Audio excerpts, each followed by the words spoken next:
తేషాం జ్ఞాన్ నిత్యయుక్త ఏకభక్తి విశిష్యతే ప్రియో హి జ్ఞాన్యోత్యర్థం అహం సచ మమ ప్రియః. తేషాం వారిలో జ్ఞాని పరిపూర్ణ జ్ఞానము కలవాడు, నిత్యయుక్త సర్వదా నెలకొనినవాడు, ఏకభక్తి భక్తియుక్త సేవయందే తత్పరుడు, విశిష్యతే ప్రత్యేకముగా, ప్రియః మిక్కిలి ప్రియుడు, హి నిశ్చయముగా, జ్ఞానినః జ్ఞానవంతునకు, అత్యర్థం మిక్కిలి, అహం నేను, సహా అతడు, చ కూడా, మమ నాకు, ప్రియః ప్రియుడు. దీని తాత్పర్యము మన భాష్యం శిల ప్రభుపాద ద్వారా. సో వీరిలో పరిపూర్ణ జ్ఞానము కలిగి సదా శుద్ధ భక్తి సేవయందు నెలకొని ఉండేడు వాడు అత్యంత ఉత్తముడు. ఏలయనా నేను అతనికి మిక్కిలి ప్రియుడను, అతడును నాకు మిక్కిలి ప్రియుడు. దాని భాష్యం పర్పort బెస్ట్ వెంకటేశ అభయచరణ భక్తి వేదాంత స్వామి శిల ప్రభుపాదకి. ఆర్తి జిజ్ఞాసు అర్థార్థి జ్ఞాని అని వారల భౌతిక వాంఛ కాలుష్యము నుండి విడుదలైనప్పుడు శుద్ధ భక్తులు కాగలరు. వీరిలో పరతత్వ జ్ఞానమును కలిగి సమస్త భౌతిక వాంఛ నుండి విముక్తుడైన వాడు భగవానునికి నిజమైన భక్తుడగును. ఇట్టి సుకృతులైన 4 రకముల భక్తులలో పరిపూర్ణ జ్ఞానవంతుడై భక్తియుక్త సేవయందు నెలకొని ఉండేది వ్యక్తి అత్యుత్తముడని భగవానుడు చెప్పుచున్నాడు. జ్ఞానం అన్వేషించువాడు తన ఆత్మ దేహము కంటే భిన్నమని ఎరిగి మరింతగా పురోగతి సాధించిన పిమ్మట నిరాకార బ్రహ్మానుభూతిని గూర్చియు మరియు పరమాత్మానుభూతిని గూర్చియు జ్ఞానమును పొందును. పూర్తిగా పవిత్రుడైన వాడు భగవానుడికి నిత్య దాసుడై ఇండుటియే తన సహజ స్థితిని గుర్తించును. కనుక శుద్ధ భక్తుల సాంగత్యమున జిజ్ఞాసువును, ఆర్తుడును, అర్థార్థి, జ్ఞాని అందరూ క్రమముగా పవిత్రులగుదురు. కానీ ప్రయత్న దశలో భగవాను గూర్చిన పరిపూర్ణ జ్ఞానమును కలిగియుండి భక్తియుక్త సేవయందు నెలకొనిన వాడు భగవానునికి మిక్కిలి ప్రియమగును. భగవద్జ్ఞానపు అనుభూతిని పొందిన వాడు భక్తియుక్త సేవచే రక్షించబడ్డ చేత భౌతిక కాలుష్యం లేవు అతను అంటజాలవు. ఓం జ్ఞానాంజన శ్లాఘయ చక్షురున్మిలితం తస్మై శ్రీ గురువే నమః. నమో ఓం విష్ణుపదాయ కృష్ణపృష్ఠాయ భూతలే శ్రీమతే భక్తి వేదాంత స్వామి నామిని. నమస్తే సరస్వతి దేవే గౌరవాణి ప్రచారిణి నిర్విశేషూన్యవాది పాశ్చాత్యష్టారిణి. జై శ్రీకృష్ణ చైతన్య ప్రభు నిత్యానంద శ్రీ అద్వైత గదాధర శ్రీవాసాది గౌర భక్తవృంద. హరే కృష్ణ కృష్ణ కృష్ణ హరే హరే, హరే రామ రామ రామ హరే హరే. ఇక్కడ దీని ముందు శ్లోకంలో కూడా భగవంతుడు 4 రకాల పుణ్యాత్ముల గురించి చెప్తాడనమాట. చతుర్విధ భజంతేమా జనా సుకృతోర్జున. సుకృతులు 4 రకాల సుకృతులు, పుణ్యాత్ములు. సుకృతులు ఆర్తో జిజ్ఞాసులబ్ధాది జ్ఞానీచ పరతర్షపడ్డారు. దుష్కృతులు సుకృతులు అంటున్నారు. 4 రకాల సుకృతులు 4 రకాలు ఉంటారు. అంటే ఆపదలో ఉన్నవాడు, ఆ తర్వాత అర్ధార్థి ధనాన్ని ఆశించిన వాడు. ఇక్కడ శ్లోకంలో స్వామిలో చెప్తారు కానీ స్టెప్ బై స్టెప్ ఉంటుంది. ఆర్తి తర్వాత అర్ధార్థి వస్తారు. జనరల్గా ఆర్తో జిజ్ఞాస వచ్చేస్తుంది శ్లోకం వాళ్ళని అలా చెప్పారు. కానీ స్వామి యాక్చువల్లీ ఈ స్టెప్ బై స్టెప్ ఎలాగ వస్తుంది ఆచార్యం చెప్పింది అంటే ఆర్ట్ తర్వాత ఎవరండి ఆర్టిగా నాకు కొంచెం గొప్పవాడు, ఇంకా కొంచెం మెచ్యూర్డ్ అర్ధార్థి, జ్ఞానం ధనం కావలసిన వాడు కూడా భగవంతుని దగ్గరికి వస్తారట. ధనం కావలసిన వాడు, వాడికన్నా కొంచెం మెచ్యూరిటీ ఉన్న వాళ్ళు ఆ జిజ్ఞాసు, తెలుసుకోవాలని తపనున్నవాడు. 4 రకాల అందరికన్నా స్టెప్. ఈ 4 కూడా నలుగురు కూడా గొప్పవాళ్ళే అని చెప్పారు. అంటే 4 సమానమా? గొప్పవాళ్ళే. కానీ భగవంతుడు వెంటనే క్యాచ్, మీరు అందరూ సమానం అనుకుంటారేమో అని వెంటనే చూడ. Krishna very clear. నెక్స్ట్ లోపల నుంచి ఈ 4 గొప్పవాళ్ళే అంటే డబ్బు కోసం వచ్చినవాడు, అసలు ఆపదలో ఉన్నవాడు భగవంతుడి శరణాగతికి వస్తాడు. ధనం ఆర్జించేవాడు భగవంతుడి శరణాగతికి వస్తాడటాడు. అతను వచ్చినవాడు, రానివాడు రాడు అనుకోండి. మూడోవాడు రండి జిజ్ఞాస తెలుసుకోవాలని కోరుకున్నవాడు భగవంతుడి దగ్గరికి వస్తూ ఉంటాడు. నాలుగోవాడు జ్ఞాని, అంటే అతనికి కంప్లీట్ జ్ఞానం ఉంటుంది. తనంటే ఏమిటో తెలుసు, ఆత్మ నీ దేహం కాదని తెలుస్తుంది, నీ ఆత్మని నిరాకార బ్రహ్మం గురించి తెలుస్తుంది, పరమాత్మ గురించి తెలుస్తుంది, లోపల పరమాత్మను తెలుస్తుంది. అదే పరమాత్మ భగవద్ధామంలో కూడా స్వయంగా భగవంతుడు అక్కడ ఉన్నాడని తెలుస్తుంది, ఆయన ధామం గురించి తెలుస్తుంది, వైకుంఠం గురించి తెలుస్తుంది, అన్ని విషయాలు స్పష్టమైన తెలుస్తుంది. అటువంటి వ్యక్తి కూడా భగవత్ సరెండర్ అయిపోయి అతను ఉంటాడు అని చెప్పారు. నలుగురు ఒకటేనా? కాదు. కాబట్టి నలుగురు ఒకటి. నెక్స్ట్ నేను చెప్పారు కృష్ణ చాలా క్లియర్ అనమాట. ఆయన చాలా క్లవర్ కూడా భగవంతుడు. నలుగురు ఒక్కలాగా ఉంటారు కదండి. అందుకేం చెప్పారు ఆయన? తేషాం జ్ఞాని నిత్యయుక్త, అంటే పరిపూర్ణ జ్ఞానం కలిగి సదా శుద్ధ భక్తి సేవ యందు నెలకొని వాడు అత్యంత ఉత్తముడట. పరిపూర్ణ జ్ఞానం కలిగి సదా దేంట్లో నుండి భక్తిత సేవ యందు ఎప్పుడూ భగవంతుడి సేవలు నెలకొని ఉంటాడు. అతను ఎప్పుడు కూడా వేరే ధ్యాస పెట్టుకోడు. నిరంతరం భక్తిత సేవ ఏంటంటే ఏంటి?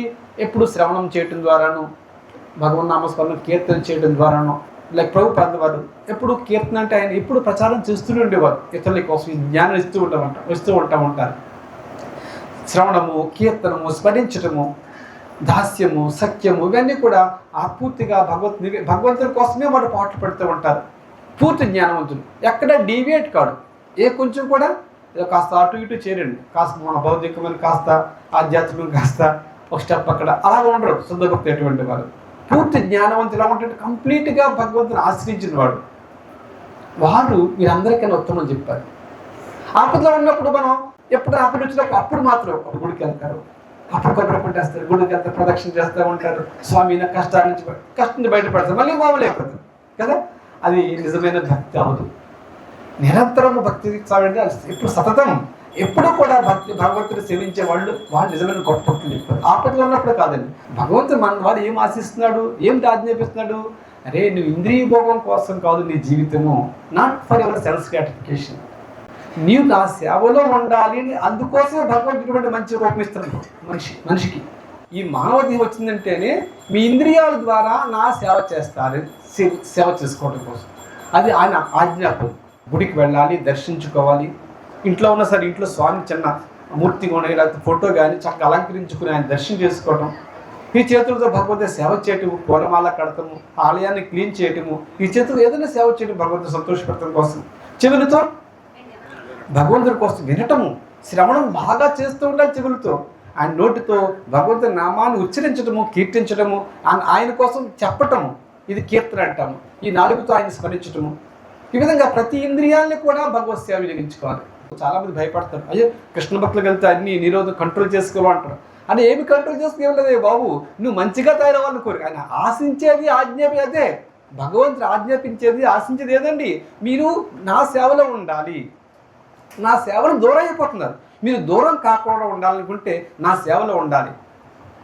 నా సేవలో ఉండాలనుకోండి, ఈ జన్మధర భగవద్ధామం గోలోక వెళ్ళిపోతారు, కృష్ణకి వెళ్ళిపోతారు, హ్యాపీగా ఉంటారు. భగవద్ధామంకి, వైకుంఠానికి, గోలోక బృందానికి, భూలోకానికి ఏమి తేడా ఉండదు, ఒకలా ఉంటాయి. కానీ తేడా ఏంటి చెప్పాలి మీరు? ఎక్కడ చెట్లు, పక్షులు, జంతువులు ఎలాగ ఉన్నాయో గోలోక బృందాలు కూడా అక్కడ చెట్లు, పక్షులు, జంతువులు, భూమి అన్నా ఏం తేడా చెప్పాలి? Very good point. అది శాశ్వతము, ఇది అశాశ్వతము. అది పరిపూర్ణ జ్ఞానంతో ఉంటారు, ఇక్కడ అందరూ కూడా అజ్ఞానంతో ఉంటారు. అది పరిపూర్ణ ఆనందంగా ఉంటుంది, ఇక్కడేమో మిమ్మల్ని మీరు ఎక్కడ పెట్టుకోవాలని కోరుకుంటున్నారు? మీరు ఎక్కడ పర్మనెంట్గా సెటిల్ అవ్వాలని కోరుకుంటున్నారు? పర్మనెంట్గా ఉండాలని కోరుకున్నారు కదండి. అందరికీ పర్మనెంట్గా ఉండాలని కోరుకుంటారు, సంతోషంగా ఉండాలని కోరుకుంటారు, ఆనందంగా ఉండాలని కోరుకుంటారు. ఎప్పుడు చనిపోకూడదు, మృత్యు లేకుండా కోరుకుంటున్నారు. ఎక్కడ సాధ్యం? అది అక్కడికి వెళ్ళాలి. అంటే ఆ ధామం చేరుకోవడం కోసము ఈ భూలోకంలో మనం ఆ బిహేవియర్, ఆ ప్రవర్తన కరెక్ట్గా ఉండాలి. అటువంటి బిహేవియర్ మీరు బాగా ఉంటే, అంటే భగవద్ధాముడు ఏ విధంగా ప్రేమతో భగవంతుడు సేవిస్తున్నారో అదే ప్రేమ ఇక్కడ మనం పెంచుకోవాలి. ఆ పెంచుకోవడం కోసం భక్తి యోగ విధానం ఎప్పుడు భక్తితో, అటువంటి భక్తుడు జ్ఞానం కావాలి. అటువంటి పరిపూర్ణ జ్ఞానం ఉన్నప్పుడు ఎప్పుడు భక్తి శక్తి సేవలో ఉంటాడు. పరిపూర్ణ జ్ఞానం లేనివాడు 40 days, 30 days, 1 month, 2 months అంతే. తర్వాత తీసేయి, మళ్ళీ మొదలెట్టేస్తారు. అన్ని ఫస్ట్ అదే భక్తి అన్నారు. చాలామంది తెలియక పాపం భక్తి అనుకుంటున్నారు, కానీ అది నిజమైన భక్తి. జ్ఞానం కావాలి, పరిపూర్ణ జ్ఞానం ఉన్నప్పుడు మాత్రమే నిజమైన భక్తి యోగంలో అతను ఉండగలదు. ఆ నిజమైన భక్తి, నిజమైన మీ ప్రవర్తన బాగుంటేనే మీరు ఎక్కడికి వెళ్తారని చెప్పాను, మీరు పర్మనెంట్ వాళ్ళు ఉండాలి. అది ఉంది కానీ మనకు తెలియదు ఇన్ఫర్మేషన్. ఇప్పుడు మనం తెలుసుకున్నాం కదా, శాస్త్రం ద్వారా తెలుసుకుంటున్నాము, గురువు ద్వారా తెలుసుకుంటున్నాము, సాధువుల ద్వారా తెలుసుకుంటున్నాం. సాధువు శాస్త్రము మరియు గురువు ద్వారా సత్యం ఏంటో నిత్యం ఏంటో మనం అవగాహన వచ్చింది. ఇప్పుడు అక్కడ మనం ప్రమోట్ అవ్వాలంటే ఇక్కడ ఏం చేయాలి, మనం ఇక్కడ మనం ఆ యొక్క బిహేవియర్ అలాగా ఆచరించాలి, అటువంటి ప్రేమ పెంచుకోవాలి, ఎలా జీవించాలని నేర్చుకోవాలి. అదే మనం ఈ ప్రపంచంలో ఉన్నప్పుడు ఎలా జీవిస్తున్నామో, ఎలా ప్రవర్తిస్తున్నామో పరమాత్మ వాచ్ చేస్తూ ఉంటారు. అది ఎవరో చూడలేదు ఒకండి, నోబడీ ఈజ్ వాచింగ్ మీ, నన్ను ఎవరో చూడలేదు కదా నెక్స్ట్ వచ్చిన ప్రవర్తిస్తాను అనుకోవద్దు. ప్రతి చర్య కృష్ణ చూస్తూ ఉంటారు, ఎందుకంటే ఇది అంతర్యామి. పరమాత్మ ఎవరంటే లోపల ఉంటారు అన్నమాట, అంతర్యామి. మీరు చేసే ప్రతి పని ఆయన చూస్తూ ఉంటారు, అబ్జర్వ్ చేస్తూ ఉంటారు. ఎలా ప్రవర్తిస్తున్నామో అని రికార్డ్ అయిపోతాయి. మీరు ధర్మంగా ఉన్నారా, నిజాయితీగా ఉంటున్నారా, నీతిగా ఉంటున్నారా, ఇంద్రియ నిగ్రహం ఉండాలి. మనకి ఇంద్రియాలు మనసుని కంట్రోల్లో ఉంచుకుంటున్నారు లేదా, లేకపోతే ఇంద్రియాలు ఉన్నాయి కదా నా ఇష్టం నా ఇంద్రియాలు అనుకుని మీరు స్వేచ్ఛగా వదిలేస్తారనుకోండి, మిమ్మల్ని తప్పుడు పనులు చేస్తుంది, మీకు కర్మను దక్కించేస్తుంది. ఇంద్రియాలు నావి కాదు. ఎవరి ఇంద్రియాలు? భగవద్గీత ఇచ్చింది. వృషికేశ సేవనం భక్తి ఉత్తమం. వృషికేశ అంటే ఇంద్రియాలు ఋషికేశుని సేవలో వినియోగించారట, అది భక్తి అంటే.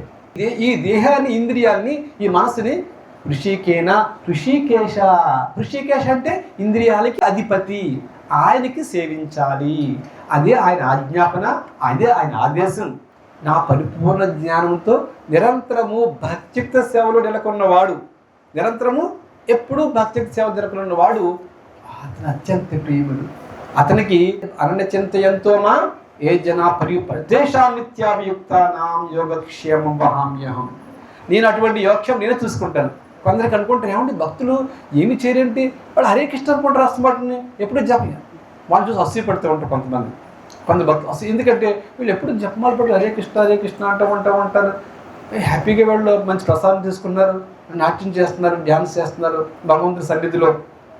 ఎప్పటికేమీ కష్టం తెలియట్లేదు వాళ్ళకి, ఎవరికైనా ఎలా వచ్చేస్తుంది అనుకుంటారు వాళ్ళందరికీ. ఎవరు పోషిస్తున్నారు? ఒకసారి అమెరికాలో ప్రభుపాదుల వారు ఇదే విషయంలో ప్రభుపాదుల వారు వారి శిష్యులు అమెరికాలో మార్నింగ్ వాక్ చేస్తున్నారు అన్నమాట. ఉదయం వాకింగ్ చేస్తున్నప్పుడు ఒక అతను చేపలు పడుతుంటాడు, గేల వేస్తారు కదండి, గేల వేసుకుని వాళ్ళ చెరువుల్లో ఒక నదుల్లో పడుతూ ఉంటారు కదా, చేపలు పెడుతూ ఉంటారు అన్నమాట. అతను ప్రభుపాదుల వారు ఆ శిష్యులంతా చక్కగా ఆహ్లాదంగా మార్నింగ్లో వాకింగ్ చేసుకుంటూ మధ్యలో కొన్ని జోక్స్ ఉంటాయి కదా, ప్రభుపాదుల గారు కొంచెం సరదాగా జోకులు వేస్తూ ఉంటారు. ఆ జోక్స్ వేస్తున్నప్పుడు చాలా సీరియస్ స్పిరిచువల్ జోక్స్ ఆధ్యాత్మికంగా. సో ఆయన మాట్లాడుతూ అందరూ ఆనందంగా నవ్వుకుంటూ నడుస్తూ వెళ్తామంట. అతనికి కొంచెం ఎన్వియస్ అసూయ కలిగింది. వీళ్ళు ఏమి పెద్ద మాటలాగా ఫ్యాక్టరీకి వెళ్ళి జాబులు చేసి పెద్ద వ్యాపారం చేయరు, ఏమి చేయరు, చాంటింగ్ చేసుకుంటూ ఉంటారు, కీర్తన చేస్తున్నారు, వీళ్ళు అంతంత ఆనందంగా జీవితం కారణం ఏంటనే ఉద్దేశంతో అతను అసూయ పడతాడు. పడి అతను ఏమంటే ఒక మాట అంటాడు, you guys you're simply collecting funds and enjoying life అన్నాడు. మీరు డబ్బంతా ఒక వస్తువు చూసి కలెక్ట్ చేసుకుంటూ ఎంజాయ్ చేస్తున్నారని అతను విమర్శిస్తూ ఉంటాడు. అది అసూయతో మాట్లాడుతున్నమాట. ఆ ప్రభుపాద ఏమన్నారంటే అప్పుడు ఆయనకి మంచి బుద్ధి చెప్పారు, మంచి ఒక మాటతో, yes we are enjoying, why don't you join with us and you can also enjoy like us నా. ఎస్ మేము కూడా మేము ఎంజాయ్ చేస్తే కరెక్ట్గా ఒప్పుకున్నాం, బట్ నువ్వు కూడా ఎంజాయ్ చేయొచ్చు కదా, మాతో జాయిన్ అవుతాడా? అతను జాయిన్ అవుతాడు. నో, మాకులాగా వచ్చే మీరు పంచి కట్టుకోమని చెక్క పెట్టుకోమని వాడికి నిజంగా ధైర్యం ఉంటే కదా, ఆ చెక్క పెట్టుకుని పంచి కట్టుకోమని ధైర్యం ఉంటే చేయగలదురా? చేయలేడు.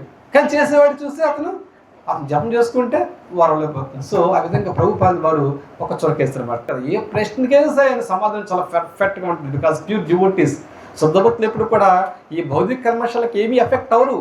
ఈ భౌతికమైన అసూయ పనులు కానీ, దుఃఖాల నుంచి కానీ, సుఖాల నుంచి కానీ, గౌరవము అగౌరవము, కీర్తి అపకీర్తి, నేను పొగిడారా, కీర్తించారా, లేకపోతే అవమానించారా, no, nothing affects material world. ఏది ఎఫెక్ట్ కాదు శుద్ధభక్తులకి. Pure devotees not affected by anything in material world, because వాళ్ళు తెలుసు perfectly we are not this body, I'm part and parcel of Krishna, my duty is to serve Krishna అనే విషయం పూర్తిగా convince ఉంటారు. అందువల్ల వాళ్ళకి ఈ ఎఫెక్ట్ కాదు. That is the pure devotees. అటువంటి శుద్ధ భక్తులు కావాలని భగవంతుడి కోరిక. ప్రతి వారు కూడా ఎలా కావాలండి?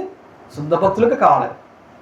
అప్పుడే భగవంతుడు ఇష్టపడతాడు. అతనికి అత్యంత ప్రియుడు, నేనంటే అతనికి అత్యంత, ఆయనంటే భగవంతుడు చాలా ఇష్టపడతారు అటువంటి వ్యక్తులు. ఎవరు? శుద్ధ భక్తులు. భగవంతుడు చాలా ఇష్టపడతారు. కృష్ణుడు అంటే కృష్ణుడు కూడా అటువంటి వ్యక్తిని చాలా ఇష్టపడతాడు. ఇవందు అందరూ సమానం అయినప్పటికీ కాస్త తేడా ఉంటుంది. హరే కృష్ణ. శ్రీమద్ భగవద్గీతకి, శీల ప్రభుపాద్కి గౌరవ ప్రేమ.